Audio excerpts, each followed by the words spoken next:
आज के जमाने में दहेज एक फैशन बन गया है।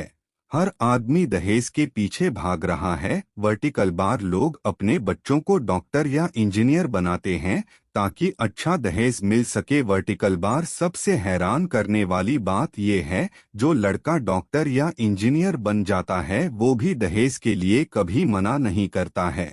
क्या मेडिकल या इंजीनियरिंग कॉलेज में उसको यही बताया गया कि दहेज लेकर ही मैरिज करो? वर्टिकल बार हम नए पीढ़ी के लोग ही इस फैशन को बदल सकते हैं।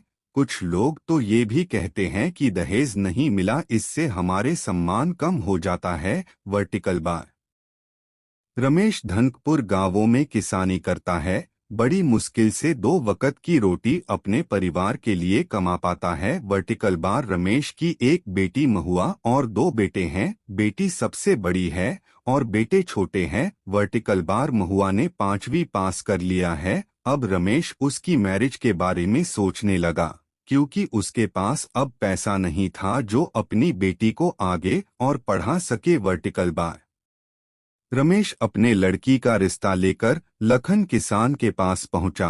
पहले तो लखन बहुत ही खुश हुआ, लेकिन जब रमेश ने उससे कहा कि उसके पास देने के लिए कुछ भी नहीं है, तो लखन के तेवर बदल गए और कहने लगा, मेरे पास तो बहुत ही जमीन है। वर्टिकल बार फिर उसने मैरिज करने से मना कर दिया। वर्टिकल बार रमेश बहुत ही दुखी मन से घर वापस आ गया। वर्टिकल बार घर जब आया तो सब लोग बहुत ही खुश थे और सोच रहे थे कि रिश्ता पक्का हो गया, लेकिन बात तो कुछ और थी। वर्टिकल बार शाम को रमेश अपनी पत्नी को सब कुछ बताने लगा और उसकी पत्नी की आंखों से आंसू निकल पड़े। वर्टिकल बार रमेश और उसकी पत्नी को लगा सब लोग सो गए हैं, लेकिन उसकी बेटी महुआ चुपके से सब बात सुन रही थी और अपने आप को बेटी होने पर कोस रही थी। वर्टिकल बार रात भर महुआ को नींद नहीं आया और सुबह उठकर उसने जहर खा लिए और हमेशा के लिए इस दुनिया को छोड़कर चली गई। वर्टिकल बार दोस्तों, कब तक महुआ जैसी लड़कियां आत्महत्या करेंगी?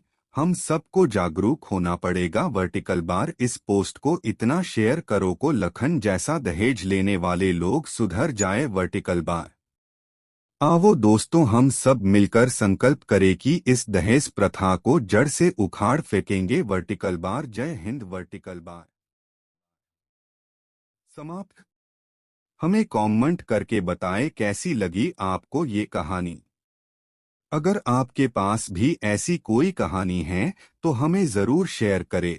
हम कोशिश करेंगे आपके कहानी को लिखने का। आशा करता हूं कि मेरी यह स्टोरी अच्छी लगी होगी आप लोग को।